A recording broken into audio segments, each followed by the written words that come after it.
Hello everyone, welcome to my review of the Armor's Mandalorian Forge. Now before I get started, I was streaming and ran into some technical difficulties, which after an hour and 5 minutes completed the stream, the audio just completely double looped throughout basically the entire thing and made the footage unusable. So that's gone down, that's not coming back, it's just bad. Anyways, we've got ourselves a great set today. This is set 75319 with 258 pieces.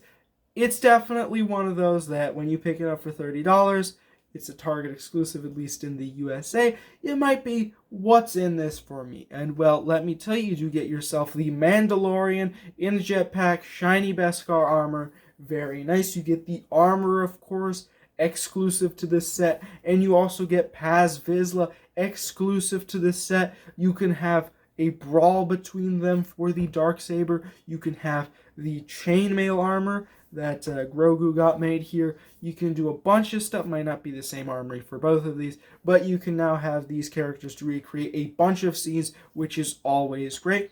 Pretty sizable build. It's definitely not the craziest little playset here, but I think it's relatively nice and provides a decent amount of playability and kind of displayability with this as things are considered. The back of the box shows off a little bit more detail with a little bit of a tool rack, which is always quite nice. Love those tools. We get a little bit of a holographic Mando there, which, unlike for the pure light cruiser, they couldn't do any kind of character whatsoever, but for this one they could, so pretty interesting that they did that. Very nice though. And we also do have the forge ability to lift itself up and a little bit of extra Beskar because you are going to need it here, and just a bunch of other fun stuff which we will get to when we actually get to the set itself. First up on our list is going to be the Mandalorian, and of course he's rocking his Beskar armor here, plaid in Beskar. The silver coloring of the minifigure really stands out here with that light glisten. You get yourself a tool belt full of various tools that he's going to use to defeat all of his enemies. Maybe shock some Ewoks. You never know with Mando. But he's going to be there. You're going to have Din Djarin, because of course you got to have him. He's going to do great. And although in this set he doesn't have a face print, still going to enjoy it just as much. Still a great minifig. The little belt or strap that he has those incineration shards, disintegration shards more so, because it's not burning them, it's just completely evaporating them, so you'll never have to see any of your enemies again, which is fantastic, but also maybe something that you should be a bit mindful of, because that's definitely going to come back with some ethical questions. Now, the side, also pretty nice. We do have a majority dark brown with this character, which does look really good, but the sides here also have a nice bit of that Beskar plating, which is always very nice. Of course, with his standard rifle there, pretty nice, for those long-range shots. And in some sets, he does get a little bit of a sidearm for that little carry-on blaster that he has, but in this set, I don't believe it's included. Other side of Mando also has that little Beskar, except no Mudhorn signet on this side, which is sensical as it is only on one side. So, on to the back, which does, in fact, have a Mandalorian-style backpack. These are always, not backpack, jetpack. These are always a great addition. You can fly to the skies, take to the air, do whatever you need, and come down with a safe landing. Always great for a Mandalorian, always has that versatility, and is going to be able to take out basically anybody that he needs to without a problem because he has that jetpack. Now, the head is just a fully black print, but the back has a little bit of detail. It might be covered up by that jetpack, or in other cases a cape, but he still does have a little bit of detailing for the back of his belt and the strap. Not crazy detailed, because it just has a plain Beskar plate at the back, but as you probably saw in the rotations, the helmet is pretty simple, with a little bit of a T-shaped visor for the slits for Mando, but nothing too crazy. Still a fantastic minifigure that you can pick up in the set. Aside from Mando, you get a figure that we have not seen before in LEGO, which is Paz of Isla here with a combination of yellow. We get a combination of this light blue, and we get a little bit of brown and dark silver, and just a combination of colors that work quite well with each other. You start off with the feet, You get a little bit of that dark gray with a combination of those yellow knee pads. Moving on up, you start to transition to more of that blue area with a little bit of a belt there, which is a bit of a combination of brown and dark gray, so that you get a little bit more of that utility pouch, so that you can make sure that you have Paz of Isla here covered from any direction that he might need to. We have then the upper body armor, because this is a bigger character. You know, he's got a lot more strength, and to represent that, they normally use these armor plating, and he of course needs to be well protected so that he can fight off those hordes and hordes, as later seen, where all the Mandalorians rush out and have to attack all those bandits and bounty hunters who want the child for the bounty, because it makes sense. Now, we do have a little bit of detail on the helmet aside from the armor, which is pretty simplistic, but also a nice touch. You have the helmet, which, unlike the Mandos, actually has a decent amount of detail with a combination of black, the blue color, an even lighter, more vibrant blue color, and also a bit of shine to it with this lighter kind of murky gray, which in combination gives you this nice helmet piece, which looks quite fantastic.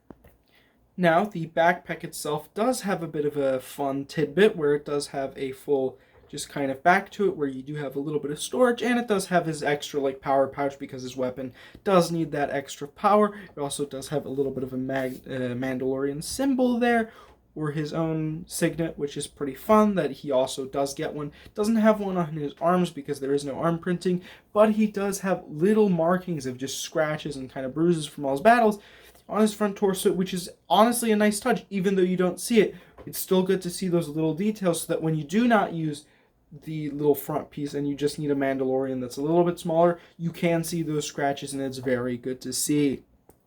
On the back, also a good bit of detail. You have that back plating with, again, some more scratches. You can see that it has the little bit of a semblance in the corners there, as though it's like a little bit of straps there that go over the top, so that everything is connected, and also a little bit of a tool belt connected to the back, which does make sense, making Paz of Isla, although he does have another black printed head, which is pretty standard from a decent chunk of Mandalorians, where they don't really get a proper face print until later on, if ever. Still, fantastic minifigure. Great to finally get him in the set. And finally, one more minifigure to go. This is going to be the armor, who, although doesn't have that much detail, is still a great minifigure. She does have a decent amount of detail, but could also be more. Then again, she isn't a fighter, she's a builder here, constructing a lot of tools and weaponry, while also being able to fight, even though she isn't at the front line specifically going out and collecting bounties. She's still just as important to the survival of the Mandalorians. And here with a big hammer, whacking away at all the Beskar, making as much armor as she can. Here with a decent amount of detail on the legs, with a little bit of kind of like clothish knee pads. Moving on up, we have the tool belt, so that she has all the utilities on hand to make all the weapons that she needs to, with a bit of a brownish orange armor with a very vibrant yellow head, which has a little bit of a different eye lens visor than other Mandalorians, which some people argue the face or head printing for the helmet is a little bit too low. Some also have a problem with the horns on it, and valid complaints. There are a few issues with the minifigure, but still a nice minifigure. No head, again, like the other Mandalorians. But the back is also pretty interesting, because it has all the little fluff of the uniform there again, which is good to see, and also a little bit of the apron kind of being tied at the back, so nothing too crazy on the back or the arms, but still a very nice minifigure. Now, when it comes to the set itself, you've really got two lenses. The back end, which realistically is just a doorway if you want to pass someone through. Otherwise, you're really not looking at this side, or kind of like a secret doorway through here if you want to have a double entrance. But aside from that, you're not really using this backspace for too much. Most of the action, if not all of it, is going to happen on this side, where you've got yourself a little bit of the furnace, you've got some storage over here, and you've got a little bit more kind of utility stuff for blacksmithing on this side. So, first of all, we've got our storage area here, which has a spare Mandalorian helmet, a bit of a broom, and then probably a little bit of a sharpener there, so you can sharpen a few of the tools that you need to, or realistically anything else that could possibly be. Moving on towards the forge, we have a little bit of a fold-up action, probably for better storage, so you can do a little bit of folding and contracting so that the set is a little bit more smaller scale, although this one doesn't really fold in, so pretty interesting that it's done this way, but it is. And so connecting here, you've got a little bit of chairs and a table, pretty nice, with maybe some drink or tea or anything really just sitting there.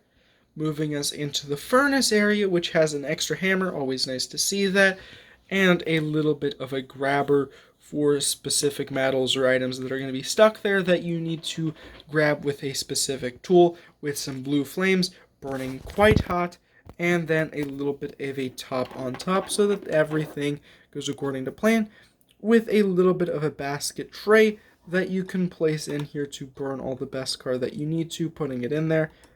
A little bit difficultly at times, but putting it in there so that everything can burn bright, so that you actually do have some proper Beskar ready for your Mandalorians.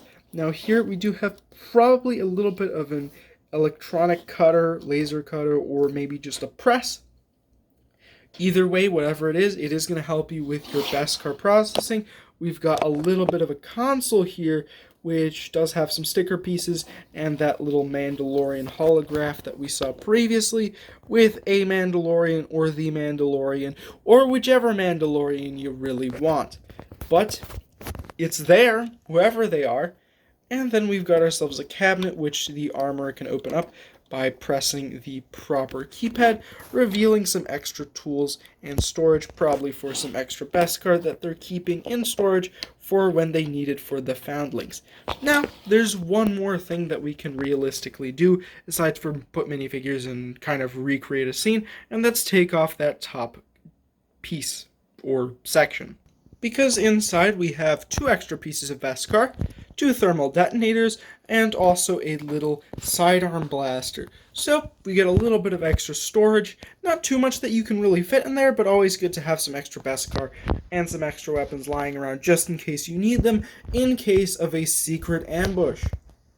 But that'll be all, because realistically, although a small playset, definitely offers a lot of value for those who have an interest in Mandalorians and just want to get an extra way so that they can kind of collect a few, maybe even get the helmet there to make a custom Mandalorian, or just buy a custom Mandalorian. Who knows? Anyways, great set. I do definitely recommend it if you have an interest in Mandalorians. See you next time. Bye.